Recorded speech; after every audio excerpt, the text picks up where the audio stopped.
I saw the job listing 2 weeks ago.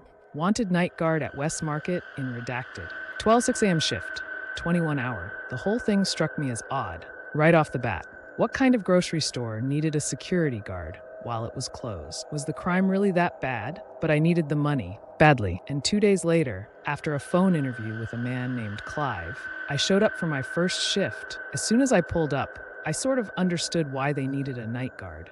The grocery store sat at the edge of a rundown strip mall. Large signs reading "Space for Rent" hung in the store windows, but judging by the dusty glass and flickering street lamps, no one had taken them up on the offer in years. I parked near the front door, and as I approached the building, I saw a woman hurrying away from the store. "You must be Aaron?" she said breathlessly. "The night guard. That's me. Clive left you some instructions. I put them on the conveyor belt at Register 1. She gave me a polite nod and then stepped around me, heading for the only other car in the parking lot. "Thanks, be friendly," my inner voice scolded. "She's your new coworker." I turned around. "What's your name?" But she was already diving into the car. The door slammed, the car reeled out of the parking space, and then she was gone. So much for a new friend. I turned back towards the store. The parking lot was completely empty now, and the nearest street light was flickering with an odd, erratic rhythm. A cold wind swept in, whipping a crumpled paper bag across the parking lot. Well, here goes nothing. I stepped up to the store. The glass doors squeaked as they parted for me,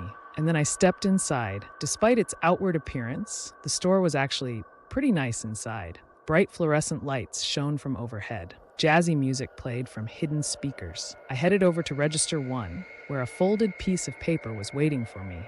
I flipped it open and began to read. "Dear Aaron, welcome to the Wess family.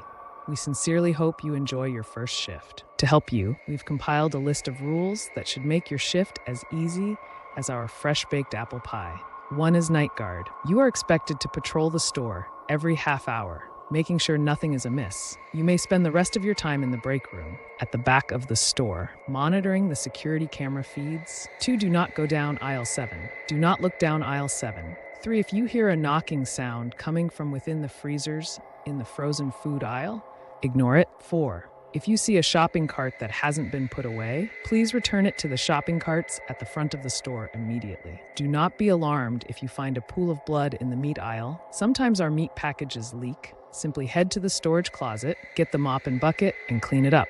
However, do not step in the puddle or touch it in any way. 6, if I see a woman in the store, immediately go to the break room and stay there until she leaves. Do not call the police or report a break-in. Do not make eye contact with her. 7, the music we play throughout the store is a pre-recorded disc of instrumental jazz. If the music ever stops, immediately go to the break room and stay there until it resumes. 8, do not, under any circumstances, end your shift early. Thank you so much, and again, I hope you enjoy your shift, Clive. I stared at the rules, rereading them slowly. They were so weird. A woman in the store? Avoid aisle 7? I'd never been given instructions like this. Even when I worked as a bouncer at a nightclub in a bad part of town. Maybe it was a test. They wanted to see how well I could follow instructions, no matter how absurd they were. I looked up at the security camera, staring down at me from the corner. Okay, challenge accepted. I glanced at my phone. 12:06? Might as well get my first patrol out of the way now, before getting settled in. It was odd walking through the store when it was so empty and quiet. All the breads and muffins had been stored away somewhere. White opaque plastic had been pulled down over the vegetable display to keep the cold in. When I got to the end, I made a right into the meat section. Sheets of plastic had been pulled over the meat coolers. I saw flashes of red through the gaps, of massive ribeye and sirloin steaks, big slabs of meat with the bone still intact. I averted my eyes while I wasn't a vegetarian. I never really liked the sight of raw meat. I turned instead to the aisles. Aisle 3, pasta and sauces, all lined up on the shelves, glinting in the fluorescent light. Aisle 4, cookies and snacks. Aisle 5, aisle 6. Oh, right, I wasn't supposed to look at aisle 7. I forced myself to look down at the floor. Yeah, it was stupid, but they told me not to look. In the off chance they were going to check the CCTV footage later to grade my performance, I was going to follow every rule. I continued further into the store. A few minutes later, I found the break room, a nondescript brown door with a little square window cut into it. I took note of its location for Latterus soon as I was done with this patrol. I was going to break out my laptop and finish watching Friday the 13th IV. And then I was at the west end of the store, the frozen section. I turned down the aisle, heading back towards the front. That's when I saw it. A shopping cart, parked askew in the middle of the aisle. I huffed. Of all the rules, this was the one that annoyed me the most. I was hired to be a security guard, not a cleanup crew. Wasn't it the employee's job to put all the carts away at closing time? Sighing, I began pushing it towards the front of the store. The wheels rolled smoothly underneath me. The jazz music played softly in my ears. I turned the corner and walked past the cash registers, heading towards the front door. That's when I heard it. Sound, barely audible over the jazz music. I stopped, straining my ears to listen. Several seconds of silence went by, and then I heard it again. It sounded like someone crying. The hairs on my neck stood on end. There's no one in here. The door's been locked the whole time. Unless a customer had accidentally stayed past closing time. Maybe that employee, the woman I'd run into in the parking lot, didn't notice them and locked up before they could get out. Who's there? I called out, sob. In response, my heart plummeted. It sounded like a woman, or possibly even a child. Incoming, I called, breaking into a run. Where are you? They didn't reply, they just kept sobbing. I frantically continued in the direction of the sound, calling out to them, telling them everything would be okay. But then I stopped dead. The sound, it was coming from aisle 7. Do not go down aisle 7. Do not look down aisle 7. The rules had been very clear about that. I stopped just short of the aisle, next to an end cap display of mayonnaise, and carefully positioned myself so I was hidden. I'm going to help you. I called out, can you tell me what happened? They finally spoke, but they didn't answer my question. Help me, the voice cried, through more sobs. Please, I wanted to step into the aisle. My foot was already halfway off the floor, ready to run in there and comfort them. But something stopped me, a gut instinct, a little alarm bell going off in my head. Because out of all the aisles, what were the chances this person would be in aisle 7? And besides, they were safe. They were in an empty store with me. It's not like they were in a dark alleyway in the middle of the night. Come out of the aisle, I called, my voice shaking a little. Then I'll be able to help you. Please, the voice replied. Help me, this is stupid. Clearly, some person got stuck in here after closing time, and they're scared. Just go into the aisle and help them get home. But there was another part of my brain, the instinctual, lizard brain part, and it was screaming at me to not move a muscle. Do you need me to call someone? I tried. Your parents or family. The police, help me. The voice pleaded again. The help me, it sounded the same each time they said it. A little stutter at the beginning, an emphasis on me. It almost sounded like a recording or some AI-generated thing, looping over and over. It didn't sound natural. Come out of the aisle, I shouted. Come out, and I'll help you. The sobs got louder. Faster, hysterical. Help me, the voice pleaded again, in a desperate tone that made my stomach twist. I stood there, pressed against the mayonnaise display. Listening to them sob was making my stomach flip-flop. Even if it did sound slightly unnatural, I could call the police. I thought they'd know what to do, except I'd left my cell phone with my backpack at cash register 1, and getting it would mean crossing aisle 7. The rules didn't say anything about walking past aisle 7. They just said I shouldn't go down it or look down it, and I couldn't just stand here and don't a thing. What if it really was someone who needed help? A child who'd sprained their ankle and couldn't get up? Don't worry, I'm getting my phone and calling the police. I called out, then I took a deep breath and stepped across the threshold of aisle 7, towards register 1. As soon as I took a step, the crying stopped, just like that. Violent sobbing, and then in an instant, nothing.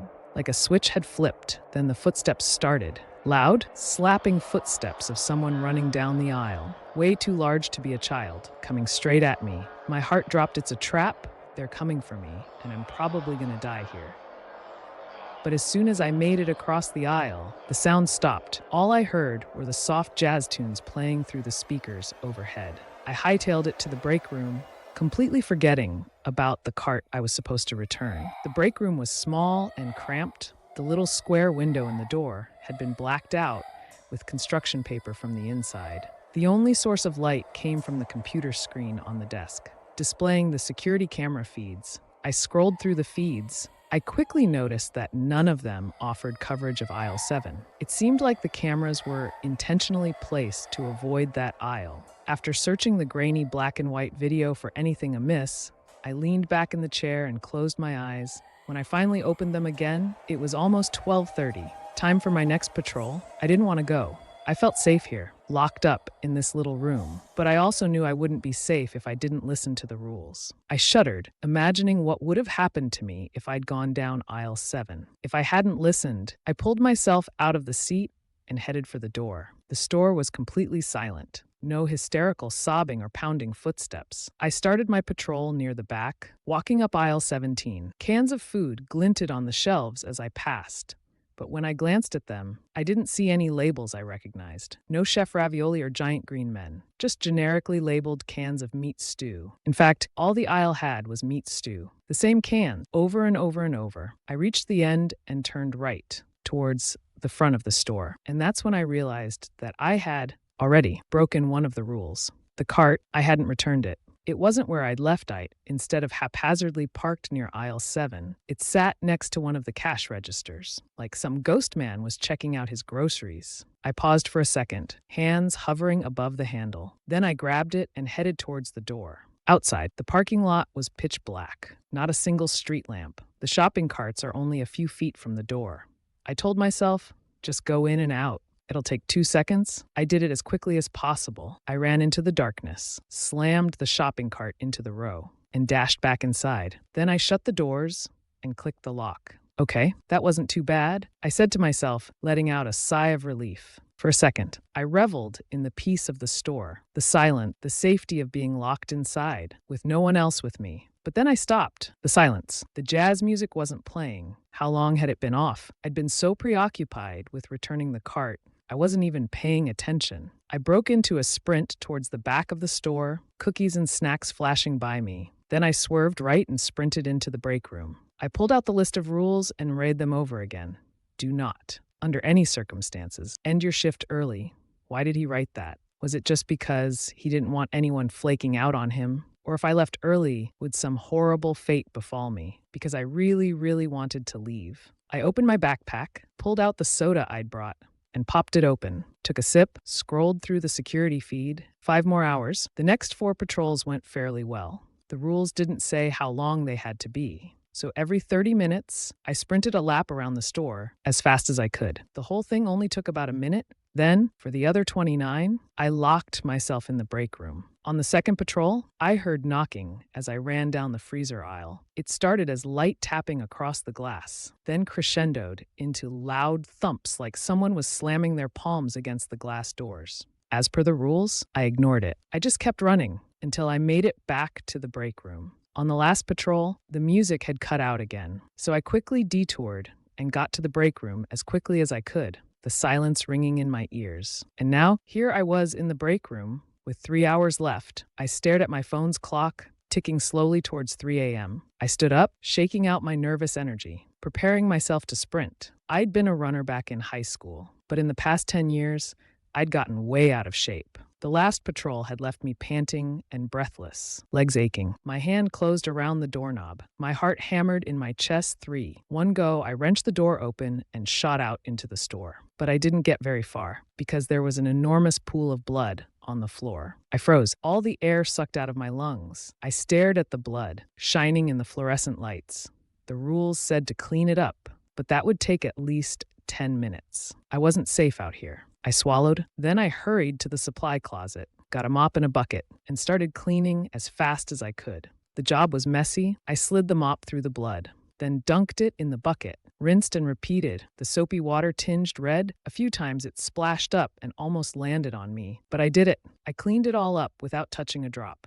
Unfortunately, by the time I was finished, it was 3:27, time for my next patrol. I was too tired to run, so I settled for a brisk walk around the store. I headed up through the frozen food. I noticed there were handprints on the glass doors, handprints of all sizes, tilted and smudged, except the proportions looked all wrong, with fingers that were too long, too thin. I averted my eyes and kept going. 2.5 more hours. My footsteps clicked against the tile floor. The jazz was starting to grate on my nerves. I must have heard the same looping saxophone melody 20 times now. It made me want to punch something. Sighing, I continued towards the produce section, briskly walking past the aisles. Then I stopped. Something caught my eye in one of the aisles. I backed up and took a better look. Someone was standing in aisle 9. A woman. She wore a blue linen dress and black high heels. Long, black hair cascaded down her back. almost to her waist. She faced away from me, standing still, her thin white arms hanging limply at her sides.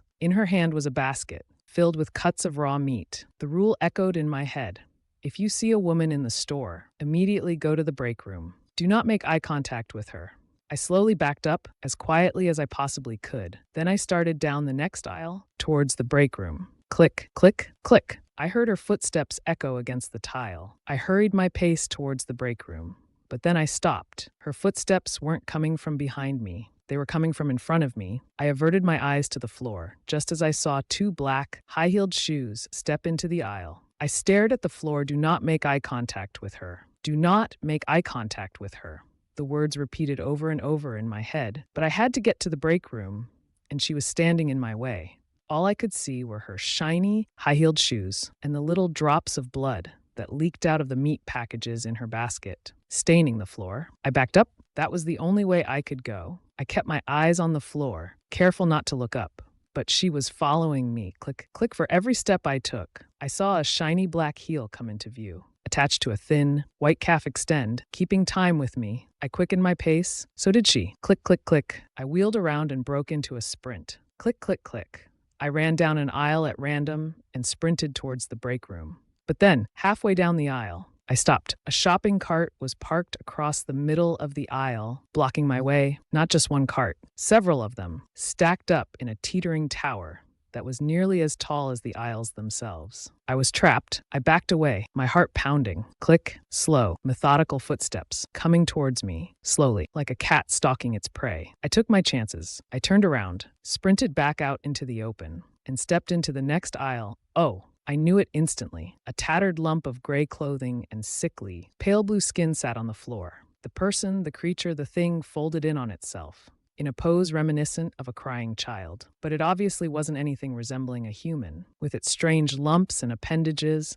and complete lack of head. I'd stepped into aisle 7. I immediately reversed direction, but not before the thing unfolded itself and began to move towards me. I whipped around and, screaming, sprinted down the next aisle. Miraculously, I made it to the end in one piece. I veered sharply left, towards the break room. Almost there, almost there. My hand hit the doorknob. I wrenched it open and dove inside. Then I collapsed in the chair, panting. I sucked in a breath, staring at the locked door. Am I really safe in here? Technically, the rules never said I would be safe. Maybe staying in here only decreased my chance of death. I turned my attention to the security camera feed on the monitor. It showed the middle of the store, and from what I could see, the aisles were empty, no trace of the woman. I switched to the next feed, the produce section, empty. I switched to the next one. I jumped. She was standing right there, in front of the break room door. She stood so still, the image could have been a photograph, except for the blood slowly dripping from the meat in her basket. I swallowed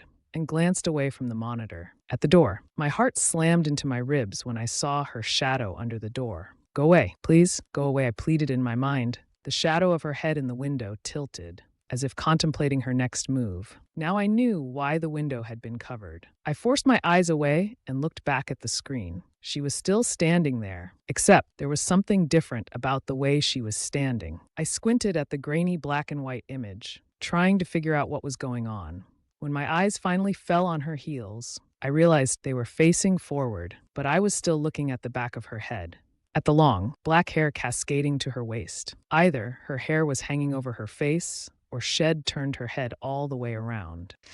It must have been 20 minutes before she began to walk away from the door. I couldn't tell if it was just the low frame rate of these crummy cameras, but her movements looked jerky, her body lurching with each step. It made me sick to watch. When she disappeared from the screen, I let out a breath of relief. My hands and legs were shaking. Okay? Think the rules said to wait until she left? All I had to do was watch the feed by the front door. As soon as I saw her leave the store, I'd be safe. After a few minutes of sitting there, waiting for my heart rate to return to normal, I forced my fingers back to the keyboard. I pressed the arrow key to move to the next feed, then the next, and the next, looking for the camera at the front of the store. No. Her face filled the entire screen. Her eyes filled me with horror. They were pure white, no pupils. Just pure white eyes threaded with spidery veins. I screamed and jumped back. Then I shut my eyes. The rules said don't make eye contact. Did that count? Through the screen, I let out a terrified, shuddering wail and covered my face with my hands, my entire body shaking. When I finally took a peek through my fingers, I saw her rapidly scaling down the wall, away from the camera on the ceiling, like some kind of spider. Then she pushed through the glass doors and disappeared into the night. Shed left, I was safe, or as safe as I could be, in this cursed grocery store. I glanced at the clock. Time to patrol. I really didn't wanna, but I forced myself to swing the door open and run as fast as I could through the store. I saw shopping carts stacked in teetering towers, heard hands pounding against the freezer doors, saw little spots of blood on the shiny tile from the woman as Shed stalked me. And then, a minute later, I was done. I locked myself in the break room, and for the first time in years, began to sob. The remaining patrols went by without incident, though I did hear more sobbing from aisle 7 and more banging from the freezers. And then the hour had come.